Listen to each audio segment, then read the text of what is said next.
Dok, saya ini pasien diabetes, tapi belakangan kok saya jadi sulit ereksi ya. Baik Pak, saya periksa fisik dan evaluasi labnya dulu ya. A few moments later. Oke Pak, jadi tadi Bapak sudah isi kuesioner IIEF 5 dan ternyata memang skornya Bapak di bawah 11 ya.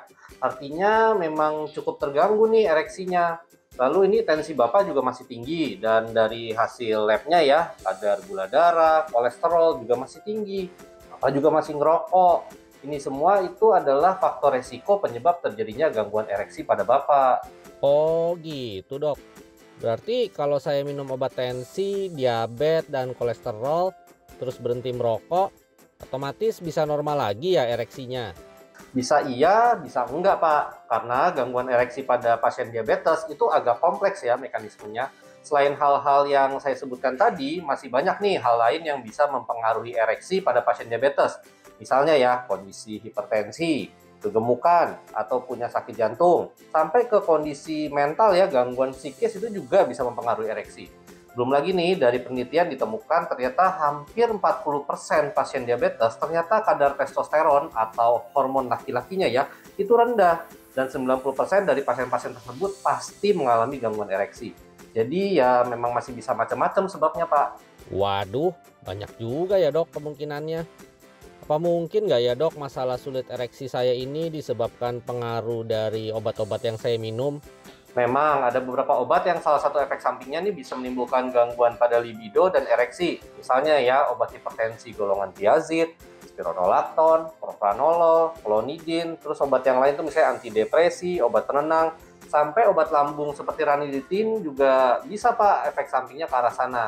Tapi ini saya lihat obat-obat rutin Bapak aman kok. Malah ada beberapa obat terapi diabetes ya, itu dari penelitian bisa memperbaiki juga gangguan ereksi pada diabetes. Misalnya penggunaan metformin dan juga penggunaan insulin. Oh gitu dok. Terus masalah ereksi saya ini gimana ngobatinnya?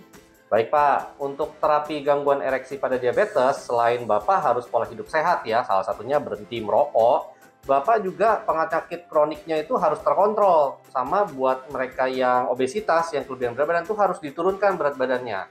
Nah, untuk obat memang ada beberapa pilihan yang bisa dipakai, terutama obat-obat dari golongan PDE5 inhibitor. Itu obatnya namanya akhirannya ada afil-afilnya, seperti contohnya sildenafil, tadalafil. Tapi ingat ya, kadar hormon testosteron pasien itu juga bagusnya diperiksa. Karena kalau ternyata rendah, itu juga perlu diterapi juga dengan pemberian hormon. Baik dok kalau gitu. Tapi obat-obatnya aman nggak dok? Jangan sampai ada efek samping aneh-aneh. Saya maunya efek depan aja. Nah, untuk efek samping obat golongan PDE5 inhibitor antara lain misalnya sakit kepala atau nggak enak lambung, sama ada rasa kayak badan tuh panas ya, atau istilahnya flushing ya.